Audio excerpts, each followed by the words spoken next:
আমাৰ কংগ্ৰেছ বিৰোধী যিবিলাক বিৰোধী ৰাজনৈতিক দল আছে এই দলখিনিক একত্ৰিত কৰিবৰ কাৰণে ডক্টৰ হীৰেণ গোহাঁই ডাঙৰীয়া আৰু নাগৰিক সমাজৰ নেতৃত্বত এটা খুব সুন্দৰ প্ৰচেষ্টা আৰম্ভ হৈছে।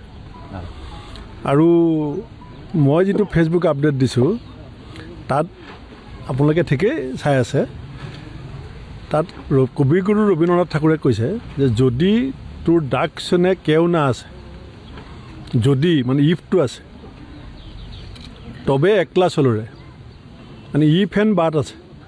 যদি তোমাৰ কথা শুনি পেলাই তুমি ঠিক কৰা শুদ্ধ ৰাস্তাটোত যাবলৈ লগত কোনো নাহে তেতিয়া তুমি অকলে যোৱা। গতিকে আমাৰ বিৰোধী একতা আমি কংগ্ৰেছে অতি আন্তৰিকতাৰে বিচাৰিছোঁ। আৰু যদি সেই আন্তৰিকতাৰ প্ৰচেষ্টা কিবা কাৰণত সফল নহয় তেতিয়াহ'লে কংগ্ৰেছ দলেও আমাৰ যিটো আপোচবিহীন নিৰবিচ্ছিন্ন সাম্প্ৰদায়িক বিভাজনৰ ৰাজনীতিৰ বিৰুদ্ধে সংগ্ৰাম সেইটো আমি যতি পৰিবলৈ দিব নোৱাৰোঁ, আমি সেইটো আগুৱাই নিব লাগিব।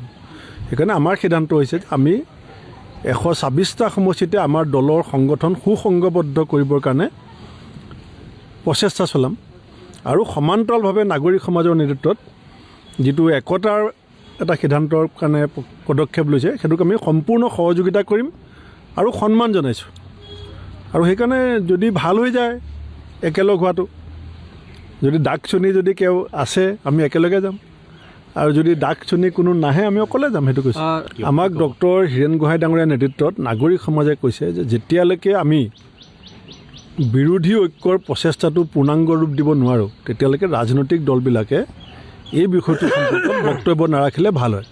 সেইকাৰণে মই এতিয়া সিদ্ধান্ত লৈছোঁ যে পঞ্চায়ত নিৰ্বাচন কেন্দ্ৰিক আমি কাম কাজত জড়িত হৈছে। আজি এতিয়া আমাৰ ৰঙানদী সমষ্টিত ৰাইজ গোট খাইছে, আমাৰ আলোচনা হ'ব পঞ্চায়ত নিৰ্বাচনত আমি কি ধৰণে ভূমিকা ল'ম। গতিকে এতিয়াৰ পৰা আমি এই বিৰোধীসকলক একগোট কৰাৰ যিটো কাম আৰু সেই সম্পৰ্কত দিবলগীয়া যিকোনো বক্তব্য নাগৰিক সমাজে দিব। আৰু যেতিয়া নাগৰিক সমাজে এটা চূড়ান্ত সিদ্ধান্তত উপনীত হ'ব তেতিয়া নাগৰিক সমাজে আপোনালোকক জনাব যে ক'লৈকে আগবাঢ়িলে আৰু কিমান আগবাঢ়িলে, কেনেকৈ আগবাঢ়িলে। সেইকাৰণে আমি কংগ্ৰেছে যিটো আগতে পদক্ষেপ লৈছিলোঁ আমি সকলোকে এক কৰা, এতিয়া আমিও এটা পাৰ্টিহে, আমাকো নিমন্ত্ৰণ কৰি নিয়া হৈছে নাগৰিক সমাজৰ জৰিয়তে।